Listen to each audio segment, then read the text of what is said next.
जम्मू में पनुन कश्मीर अध्यक्ष डॉक्टर अजय चुंगू ने की प्रेस कॉन्फ्रेंस करते हुए उन्होंने कहा कि हम ये स्पष्ट तौर पर जोर देकर कहना चाहते हैं कि जम्मू कश्मीर में इस्लामिक आतंकवाद और अलगाववाद के समर्थन ढांचे को जब तक समाप्त नहीं किया जा सकता, जब तक कि भारत सरकार अपनी नीति संरचना के उन तत्वों को त्याग नहीं देती जो जम्मू कश्मीर में इस्लामिक आतंकवाद और अलगाववाद को तुच्छ, धर्मनिरपेक्ष और सामान्य बताते हैं। आतंकवाद और अलगाववाद के समर्थन ढांचे को सीमा पार पाकिस्तान के साथ साथ पैन इस्लामिक आंदोलनों का समर्थन करने वाले देशों में भी संरक्षण प्राप्त है, लेकिन आतंकवाद के समर्थन ढांचे वैचारिक विध्वंसक प्रतिक्रियाओं द्वारा भी लगाए और घोषित किए जाते हैं, जिन्होंने लंबे समय से भारत सरकार की दृष्टि को प्रभावित किया है। इसके अलावा चंगू ने प्रेस कॉन्फ्रेंस में पत्रकारों से रूबरू होते हुए क्या कहा, आइए जानते हैं जम्मू से ब्यूरो चीफ ऋषि कुमार की रिपोर्ट।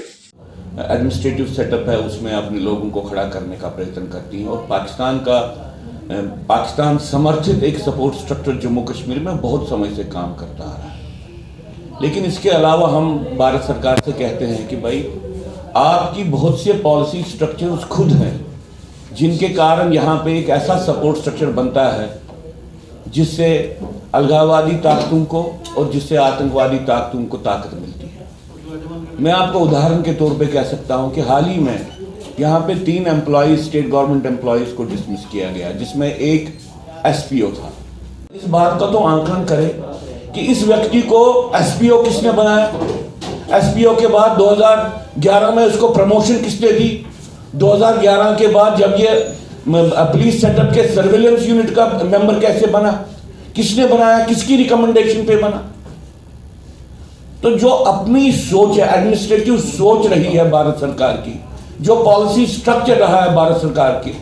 उसमें बहुत सी ऐसी कमियां हैं जिसके कारण अलगाववादी तंत्र और आतंकवादी तंत्र को पोषण मिलता है। कौन से लोग हैं जो भारत सरकार को यह एडवाइस करते हैं कि भाई आप कश्मीर से जो हिंदू निकाले गए हैं उनको रिलीजियस क्लींजिंग के तहत जिनोसाइड जिन पे किया गया उनको आप माइग्रेंट कहिए। ये कौन से लोग बोल रहे हैं भारत सरकार को कि आप उन लोगों की प्रॉब्लम को नहीं मानिए, इससे देश का अहित होगा। ये वही लोग हैं जो लोग ये पॉलिसी बनाते हैं कि भाई अंदर ऐसे लोगों को आने दो, ऐसी व्यवस्था का निर्माण करते हैं कि अंदर ऐसे लोग आते हैं जो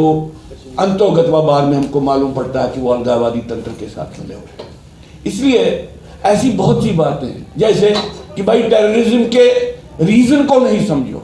टेररिस्ट की आइडियोलॉजी के बारे में नहीं सोचो, सिर्फ टेररिस्ट के बारे में सोचो। ये कौन व्यक्ति हैं भारत सरकार के भीतर जो ऐसी सोच बनाते हैं कि आप बीमारी किस कारण है उसके बारे में नहीं सोचो और बीमारी का एक सिम्टम के लिए आप दवाई दे दो, पैरासिटामोल दे दो। सरकार के अंदर ये तो है। और मैं अब ये कांग्रेस सरकार की बात नहीं कर रहा हूं, पिछले 10 साल से तो बीजेपी सरकार में ये क्यों नहीं ठीक हुआ।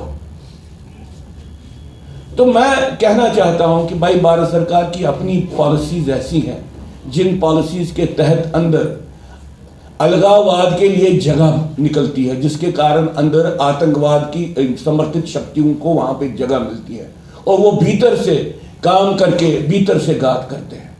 जब तक ना ये पॉलिसीज चेंज होंगी, जब तक ना ये पॉलिसी स्ट्रक्चर चेंज होगा, तब तक आप अगर पाकिस्तान से आप पूरा हथियार आना, आतंकवादियों के आने को बंद भी करेंगे, तब भी अलगाववाद खत्म नहीं होगा, क्योंकि भारत सरकार अभी भी अपनी गलत पॉलिसियों को ठीक नहीं कर रही है।